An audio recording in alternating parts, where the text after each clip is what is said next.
Yeah. Hey, what's going on, everyone? Song. Yeah, we like to start it off strong. Oh, it's nice. I feel like my dream of being in a Saturday morning cartoon is finally fulfilled. So. Yeah. Yeah. Give me one. I was like, That's a great theme song. That's awesome. You can't forget that, and it's addictive. Thank you, man. Yeah. Big shout out to Nine Finger. They're an amazing band. We actually had a chance to see them live recently in Pacifica out near San Francisco. Oh, and it was fun. Yeah, it was really cool. We got to go on stage and sing the song with them. It was fun. Oh, nice. Well, you guys are celebrities, right? There you go. Wildcats. Wildcats? Yeah. Wildcats. Oh my god, I went and found all of the episodes on YouTube and like all the old episodes. So fun. That's awesome. That's great. Well, thank you guys both so much for joining us. So welcome to Comics and Crypto for everyone who's here joining us today. So we have Jason Michael Primrose, who is the author of Lost Children of Andromeda, which is a sci-fi novel and series that we're going to get into today and talk about. And then we also have Elliot Clark, who's the CMO of Digital Native. So welcome both of you to the show. Thank you so much for joining us. No worries. Thanks for having us. Yeah. We got meta builders in the house. They're excited to see you guys. Yes. Like longtime supporter since my first pop-up. We did a crypto jazz festival Cool. in like Orange County, I think it was. It was very cool. I did a live reading and sold books and cards and stuff and posters. Nice. Yeah, that's fun. That's awesome. That was back in 2021. Yeah. Oh wow. That's cool. Back in the early days of the crypto art. A decade ago. Yeah, feels like it. Wow. That's awesome. Well, yeah, I'm really excited to talk about the comics today. But first, we'd like to start off with this question: Do you consider you guys yourselves as collectors? And if so, like, what do you guys collect? And maybe we start with you, Elliot. I do consider myself a collector, and I guess we'll get into it once we start talking a little bit more about me. And what we do as my company and whatnot. But pretty much every artist that we launch, I collect. It's because it's a thing where I only work with artists I actually believe in. I'm a genuine fan. And then also on the flip side, working behind the scenes with them, we end up creating something so cool. I'm always worried that I'll never get one. So the key is it's the only way I can get one is Jason never holds anything back from me. So we have to kind of buy up our artists. We don't get kind of a hold back. And it also shows like we're doubling down and betting on it. So a lot of artists I still have in our collection, the Ivy Gallery collection, Bill Ellis, one of the early guys in the game, Boss Logic, which I'm sure a lot of comic book fans which we'll get into a little more deeper once we kind of get deeper in the conversation. Boss Logic is probably one of my favorites because believe it or not, it was just an Instagram DM that got him into NFTs in end of 2020 when we first started talking to him and doing his first launch. So that's probably one of my favorite ones we have in the Ivy Gallery vault. That's awesome. He's a really cool guy. We had a chance to meet him at, I think it was LA Comic Con. I think it was LA Comic Con, a couple years ago. That was awesome. Oh, actually, Tell us secret.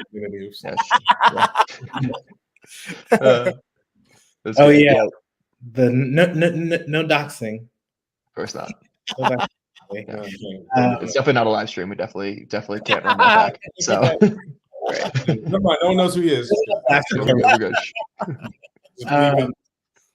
I'm an interesting. I would say like I'm a collector of people. So typically, I would say I think I personally have the largest collection of indie comics. And I say that because I have backed I've backed like hundreds of Kickstarters over the last since about 2020 when I started to see all these people come up. So I have these two big boxes in storage in LA and I look through them and like they're mostly indie comics. And then I, of course, collect all the, trade paperback stories from Marvel because I love like Onslaught and Age of Apocalypse and House of M and Secret Wars and like all of those. So, and then in terms of Web3, I really started to collect people that I felt like affinity to. I'm trying to think what I minted. Like I minted things like Kangaroo Heroes. They did a comic book, but it was a guy that I followed who did like tax advice and really brought an entire community into Web3. And that they did a comic. I collected. I have so many NFTs. Like now, of course, I can't remember like anybody, but I have so many NFTs, and I didn't buy them to trade them. Like I bought them to keep them because I like collecting stuff. Right. I actually bought 4 Kangaroo Heroes, and at the time that was like $800, $1,000. It was a lot. It was a lot. I remember waiting in line. I was in the friends of it. But I feel like I missed all the good. Like I missed all the really good bags. You know, like I didn't get a Zuki. Kiwami. I collected Kiwami, which was really cool. So they're obviously another kind of manga manga project. The founders are Japanese, and they've been putting out volumes and issues as well. So I'm still in that community, and I might add my character into my story somehow because I have those rights. I love that. Yeah. Yeah. So there have been a few that I followed and collected. That's awesome. Yeah, big shout to STP Owls. That's awesome. Let's go. That's awesome. Yeah, so it sounds like you really like to work and collaborate and support artists that you believe in. Very similar to Elliot. Yeah. Yeah, that's cool. So maybe we get a little bit more about your backgrounds with our audience. Elliot, so what go ahead and tell me about your background and also what led you to Web3. Yeah, no worries. So first and foremost, started out in the fine art world, actually, with Ivy Gallery. We had a gallery in the Lower East Side of Manhattan from 2015, and then we moved the operation out to Los Angeles mid-2019. So during that time and right after that, the pandemic hit. And at the top of 2020, collectors of ours, the Winklevoss twins, who are art collectors of ours, they actually have one of our artists in their Gemini office suspended a spaceman sculpture in the Gemini office, which is pretty cool. Wow. By an artist by the name of B.D. White. So anyway, the Winklevoss twins reached out to us. The guy told us about this crazy platform they had, Nifty Gateway, and they wanted to be the kind of the eBay of crypto, which was pretty funny in hindsight now. But what was interesting to us is digital ownership wasn't that foreign of a concept. Digital art wasn't a new concept. You go as far back. Andy Warhol used to do digital art on his little computer and things like that. So for the fine art world, it made sense to me. It was all about the concepts and ideas, and that's pretty much the fine art world. You take a painting, but it's really the ideas, the belief system behind the artist that gets them to millions of dollars and so on and so forth.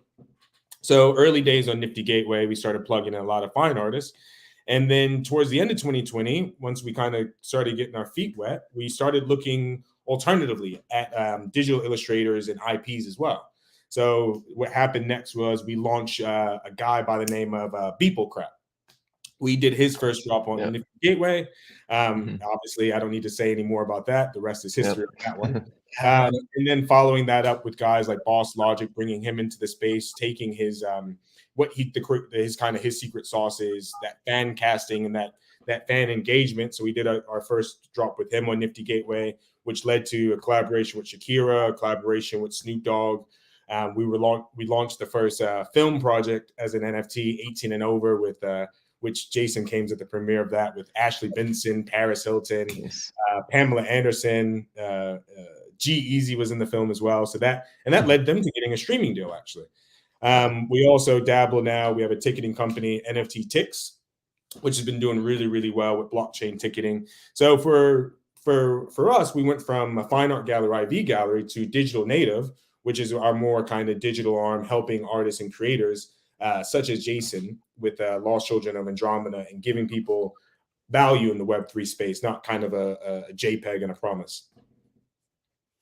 Nice. Love that. Yeah, back in those like kind of early days, so I wasn't paying as much attention back then, but the company I work with, Apollo Entertainment, we work with Jose Delbo, and Jose Delbo was one of those early artists, dropping on Nifty Gateway, MakersPlace, and doing all that stuff in the early days. Yeah, it was I kind of joined up with them like right after the big craze, I feel like, when it first got started. But I mean, at this point I've been working with them for 3 years now, but yeah. The early days was great. It was like the Wild West. I'll tell you a quick funny story. Boss Logic is a perfect example because he has so much great relationships. And early days of NFT, he went to the studios. Hey, look, I'm taking this key art and playing with it. You guys cool with it? I'm going to sell it as this NFT. And they just went, yeah, sure, whatever. I don't know what you're doing. Have fun, kid. And then as soon as the dollars rolled in, cease and desist letters coming in from Warner. All these guys. We got them from DC too. Yeah, so it was really, really Yeah. interesting. We're actually still working with Legendary Pictures, believe it or not, to do some kind of cool launches. We did actually, I forgot about this. We did the first proper studio NFT release with King Kong versus Godzilla with Boss Logic on Makers. Oh, cool. So that we did that. And that was really, really cool experiment of showing what filmmakers and what studios can do with this. But yeah, early days it was fun. No one copywriting no one came after you. Yeah. Do anything. Yeah, it was easy. That's funny. The dollars always bring it's like the blood in the water brings the sharks. Yeah.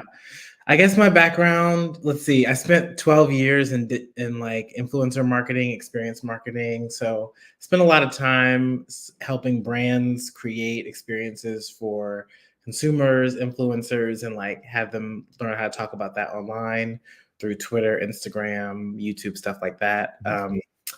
So I had a long history in kind of marketing, but it was always brand marketing, which I think is very different from like digital and kind of hard number-based conversion marketing, things like that, funnel marketing and stuff. I did the fun stuff. But I've been writing since I was a kid, since I was 8. And started with a handwritten series called Dragon Wars that as an adult, I picked back up around 33 and started writing as a series called Lost Children of Andromeda. So it's the same book, same characters. It's been like 30 years since I've kind of been writing into this like ecosystem. It's been fun. So 2050Z I brought to life in 2021 with a Kickstarter. I raised about 40,000 to ship the books and produce the novel and a soundtrack. It's really amazing. So the book does have a soundtrack. And then that was when I started to learn about Web3. My brother told me about it like a year before. So I just want to back. When you said the book has a soundtrack, you mean like music that goes along with it, like while you read it, or? Yeah, like we did original score. Oh, cool. Oh, I've never seen that before.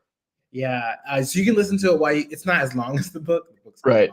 But it is 22 songs. We did it's all original music.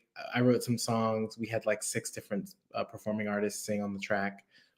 So it's very immersive, when you listen to it. And we use some of it in the trailers and stuff.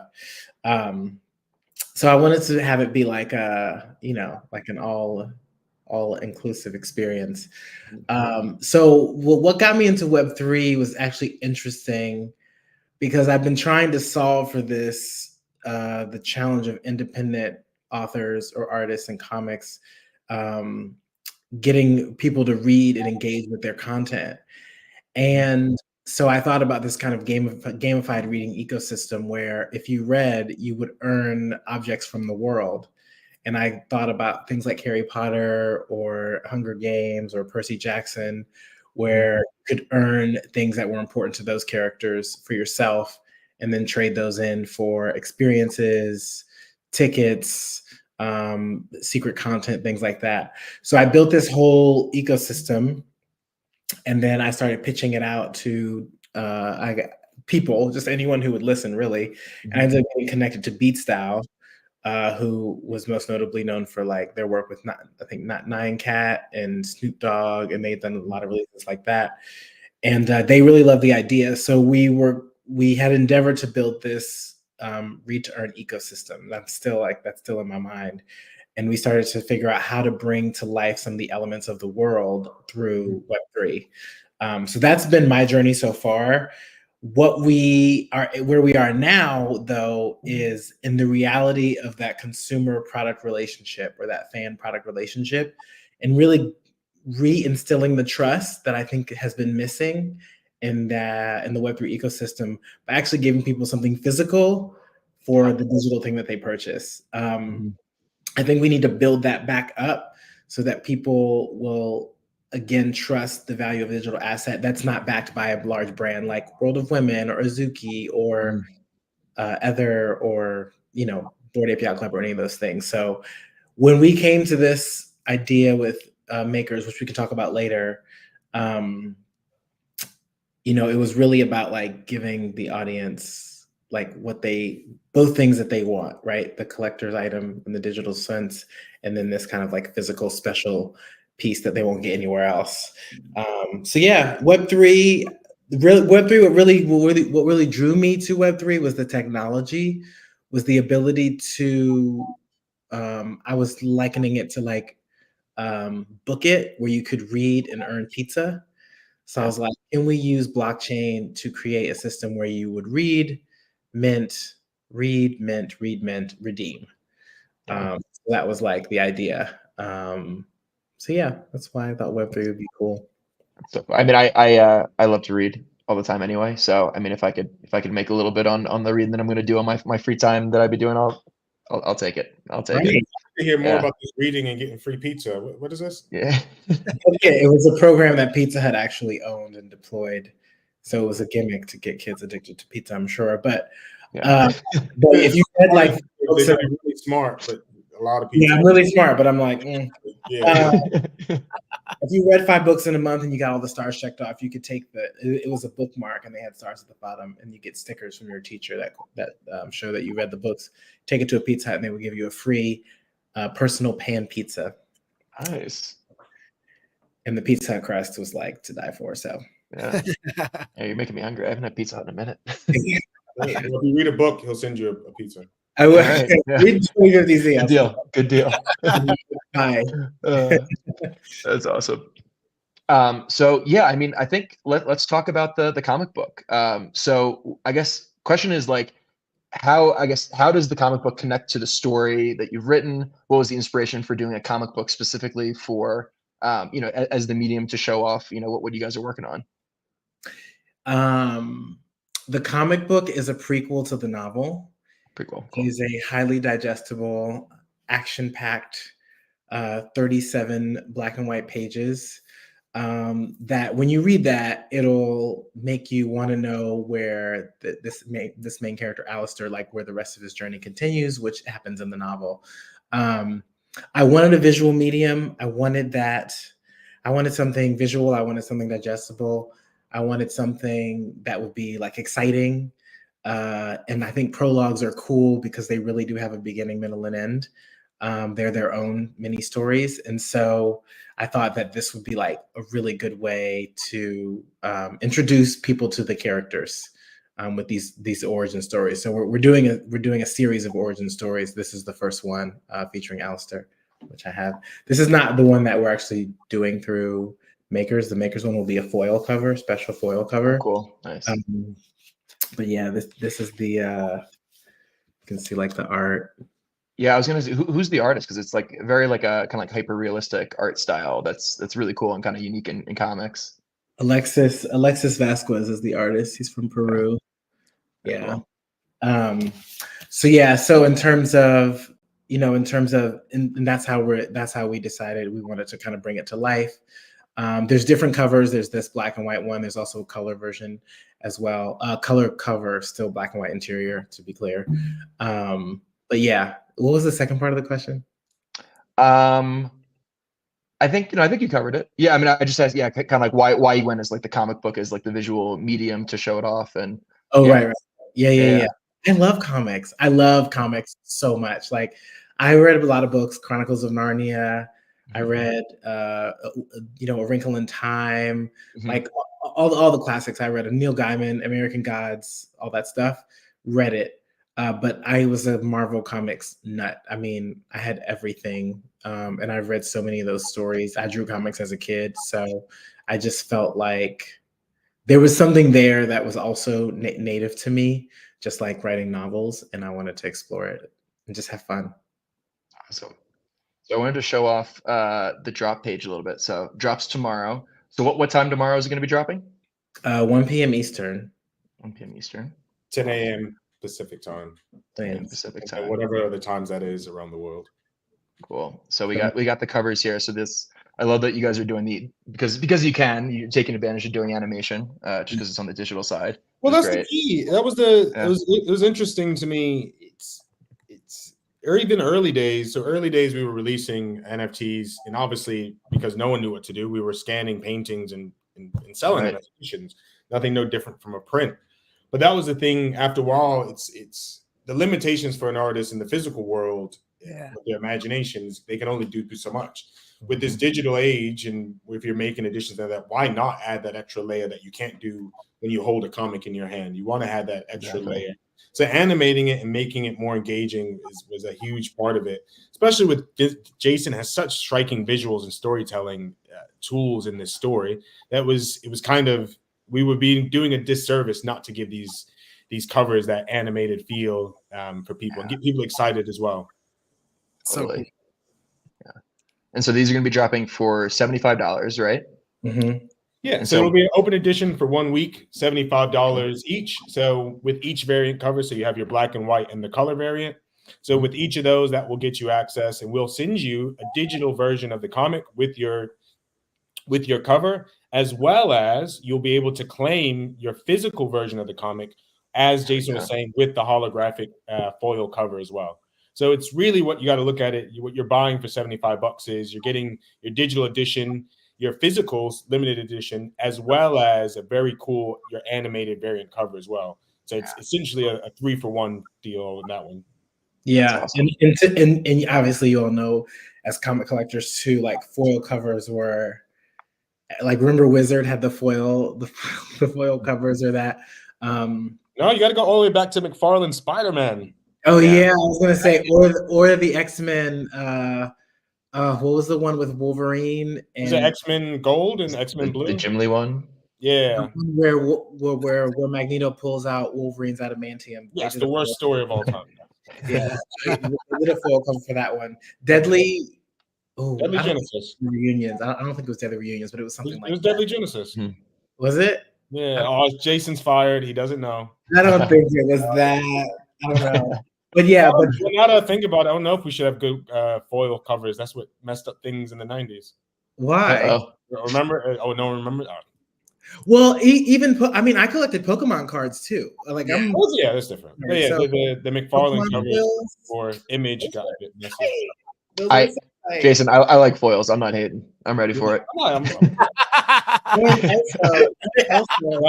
Spencer's buying all of them. So you gotta hurry up.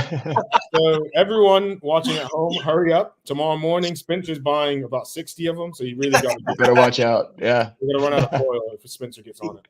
The other thing is, this is issue number 1, and this is the only issue number 1 Lost Children will ever have. So all the other origin stories that come from these characters, so every character that's in the novel, in the series, will get their own origin comic story that leads you into the series.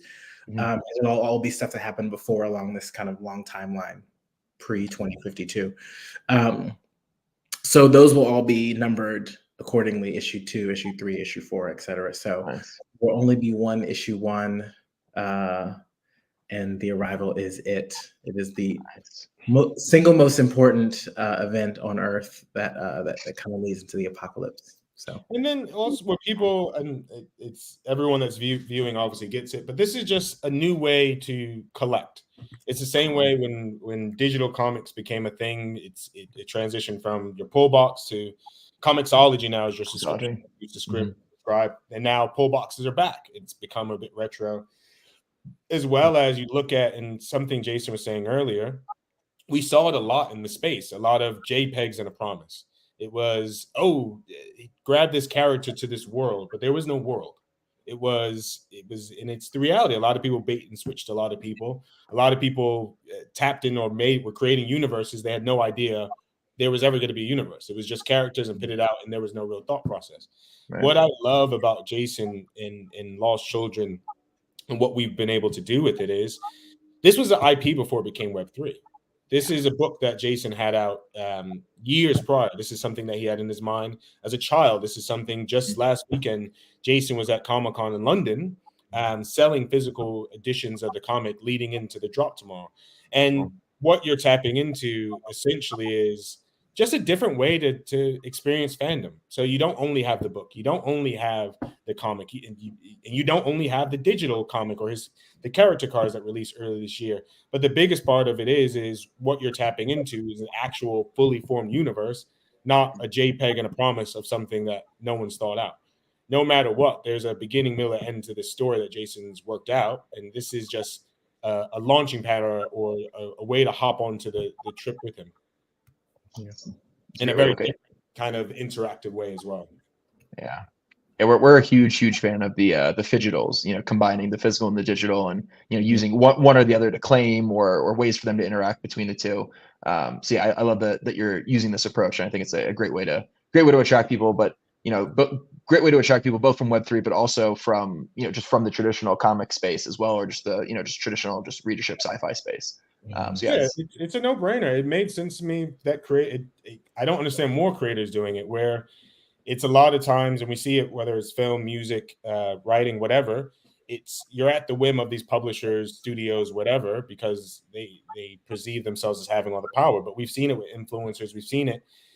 You can create your own audience. So by the time these guys want to approach you, you already have a built-in audience. You've been able to monetize it, and you've been able to access it and really kind of hone it right there in a homegrown audience where you have the power. You might not even have to go to studios. Studios have been talking to Jason for the last year. We were just at a thing earlier this year at MGM, and it's mainly because of what he was able to build by himself, essentially, and what creator-owned product he was able to build. And now he's tapping into that and giving the product directly to the consumer, directly to the fan base, and just different ways for them to interact with him and interact with the story as well. Yeah. And shout out to MakersPlace for creating the accessible tools for creators to come in and do that Phygital piece, because as a cool artist, it can be a lot for us to try to figure out all the things, all the technology, all of the everything. So it helps when platforms are looking at ways to, again, build trust with customers, provide an on-ramp that is reputable and safe, that has like all of that figured out. So, because a lot of times, remember, I built a complete project from the ground up. And when you have to think about all the safety protocols, all the way down to like as simple as like wallet integrity, it can be a lot to try to cover, in addition to all the creative things and like that. So it's nice to have MakersPlace as a partner. Yeah, make it really easy. Oh, sorry, I apologize. I was just gonna say, yeah. I mean, I work with MakersPlace a number of times just for Jose Delbo drops and Satoshi Verse drops and things that we've done, and yeah, they're always great to work with. I don't know if you've gotten the chance to work with Ernan over there. Yeah, Ernan. Ernan. Yeah, he's the man. Yeah, he's the man. I got to hang with him at the Trevor Jones Castle party a couple months ago, and I'm jealous of that one. That was a fun invite. Yeah. Yeah, we were sponsoring the event, Satoshi Verse. Yeah. So yeah, we got our in that way. But yeah, we do a lot of stuff with Trevor Jones as well. Like our studio animates a lot of his physical art, and yeah, we do just a lot of collaborations with him. He's the man. Yeah, Makers, I must first and foremost give them a tremendous amount of credit. They are a partner of ours with Digital Native, the agency company that we are. They are a partner, and we bring them content and good things. And I've got to give them a shout out. They actually was one of the first platforms people don't realize before the craze began and all the hype and all they're even before Nifty Gateway, right? Yeah, they were actually the first, and they were one of the first ones to really push holding on to it because you wanted it, not for the speculation. And they were actually when I was talking about the King Kong versus Godzilla and Snoop Dogg and Shakira with Boss Logic, all of those projects were launched on Makers during that time. So Makers had the foresight early days that IP and brand and studios, and that was the future forward, not just printing out little kind of doodles and things like that. It was more the bigger IP. So they've been a phenomenal partner. They've partnered with us for ComplexCon next. I was talking to you guys off air earlier. They partnered with us for ComplexCon, which we're launching a big installation next week here in LA, as well as helping push Jason forward. So tremendously, everyone that goes over to Makers tomorrow, they're so phenomenal because also, like Jason was saying as well, they give such an easy fiat on-ramp because let's all be transparent and honesty. Not all of us want to deal with crypto, but we want a cool digital thing. Not everyone has a wallet to make this and has all their passwords. What Makers does, which is phenomenal, they have an easy fiat on-ramp where you just pay with your credit card and you can have your digital thing. You don't have that barrier of entry. If you're scared of crypto and have no understanding, or you don't know the ETH conversions and all the craziness, You bought in, and I can validate for this because I've never bought anything with ETH. Every NFT that I've ever owned over the last few years, I bought with my credit card, and that's the thing that I really got to give credit to Makers. They make the purchasing and the consumer and customer experience so seamless and easy and so amazing.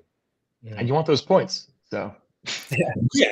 I got places to go. Yeah, like trying to go to a party I wasn't invited to. Also, we have another friend in common, Jane, Jumpstart Janie. Oh, Janie. Yeah. Jane is great.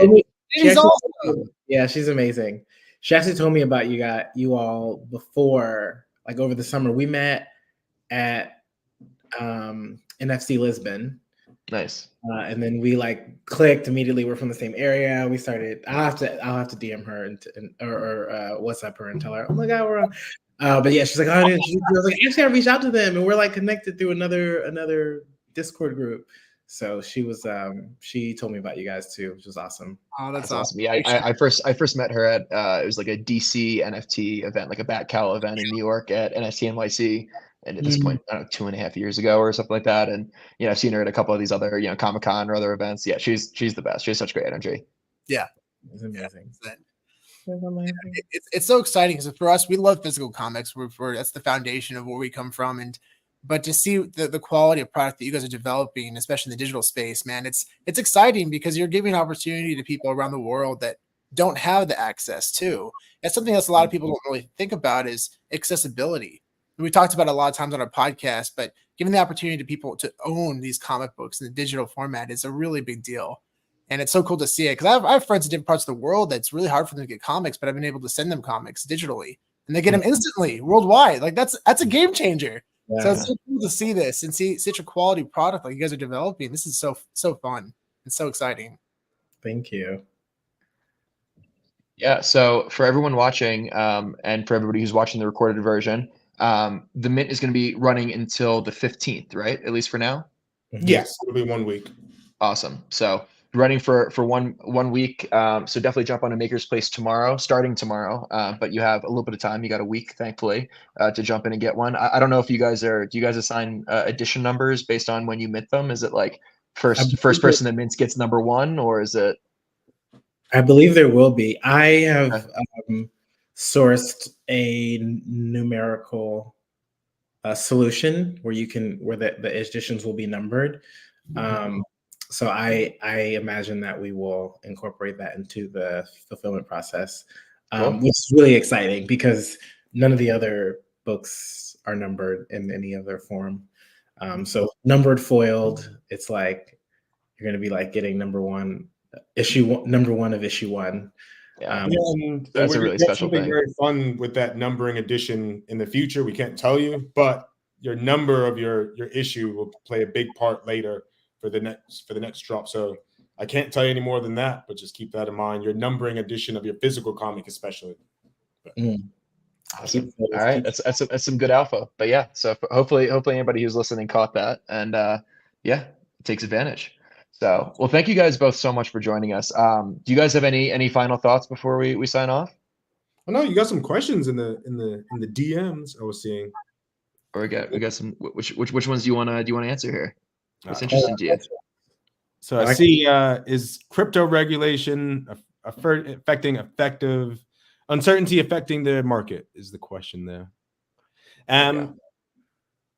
For some people, yes. So it's obviously a lot of people make massive purchases on the blockchain with ETH, with crypto and things like that. But for me, it doesn't really make a difference because once again, you look at brands like Starbucks, believe it or not, has been doing tremendous this year with the NFT market, and especially kind of more with their gift card kind of subscription model. So more than anything, it's the irregularity doesn't bother me because I don't foresee the future of blockchain being strictly you have to spend crypto. It's two separate things. I'll give you a really good example of it. The fact that we still call NFTs is ridiculous because NFT is just a process of ownership. That's like calling Sean's car a DMV car or calling art dollar art. You never attach it to things like that.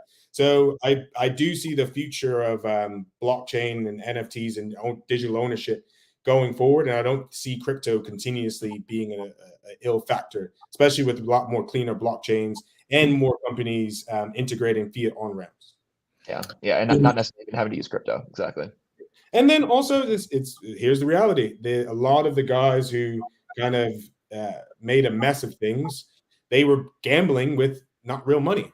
So now everyone that's here buying now, they genuinely want it, and they're genuinely buying into it because they want it. They're buying into it to gamble or to make $1 million tomorrow. Everyone that's buying into Jason starting now is buying into it because they genuinely want the product. And if they want, they're not worried about the crypto fluctuation. They're able to pay with their credit card. It doesn't stop them. Yeah. Yeah, I actually was looking at, I posted this thing a little bit ago because a report came out with, had like Tiffany, Nike, Disney, Marvel, and a bunch of brands, and it showed how many millions of dollars that they've been doing in NFT sales today. Like, but people say I'm crazy for like being in Web3 when you have all these corporations making a ton of money releasing digital assets. So I think that what really hurts the market is not knowing how to create that trust between a consumer and a brand. And so people get uncertain. There's too many variables, right? It's like if I'm uncertain about the currency, right? Like I'm sound and I believe in the dollar, like how it works, how it functions. If I'm uncertain about the currency and then I'm uncertain about the product and I'm uncertain about like how I get the currency to get the product, there's so much happening that I would just rather not engage at all. So you have to take away some of those complications to get customers through and fans and anyone to like really get what they want. Because if I want something, but it's like 5 really complicated steps away, I might, do I really want it? That's a great point. Yeah. I mean, I'm the same way. There's things that I've been interested in getting, but I don't because it's a cryptocurrency I've never heard of. It's the only way to buy it. Like Elliot was mentioned earlier. Or connected to a wallet that's untested. I have a credit card ready to go. Let's go. Come on. But it's so funny because back in like 2017, 2018, when I was first getting involved with crypto, I was just like experimenting and playing around with anything. I'd pay obscene amounts in gas just to play in NFT game or I was like back then I was like I would go through every hoop possible just to like have the opportunity to play around with it. And now I'm at the point where I'm like I like just connect to my wallet sometimes it's too much. Like I just want to pay with a credit card and that's it. You can't find your access code password. That's a paragraph. Yeah. So we eliminated that. I make it a point for every release, every drop, anything that we do within the Web3 space, you have to have a fiat on ramp. So I'll do the shameless plug for tomorrow. Drop in tomorrow, 1 p.m. Eastern, 9 a.m. Pacific. Go over to MakersPlace. If you don't have an account already, it's super simple. You can knock it out in probably 2 minutes. And once you do, plug in your credit card, pick out go to the open edition, get your variant cover, instantly get your digital cover. Then you will send over the digital comic, and then you can claim your physical comic, which we'll get out to you in the next few weeks. As simple as that. Just like any other transaction, you don't have to connect this to that. You don't have to send this JPEG to someone, and then they send it back to you, and then you sign a letter, and then you blood out everything. And then get it notarized. Yep. Yeah. And then you give your soul to something.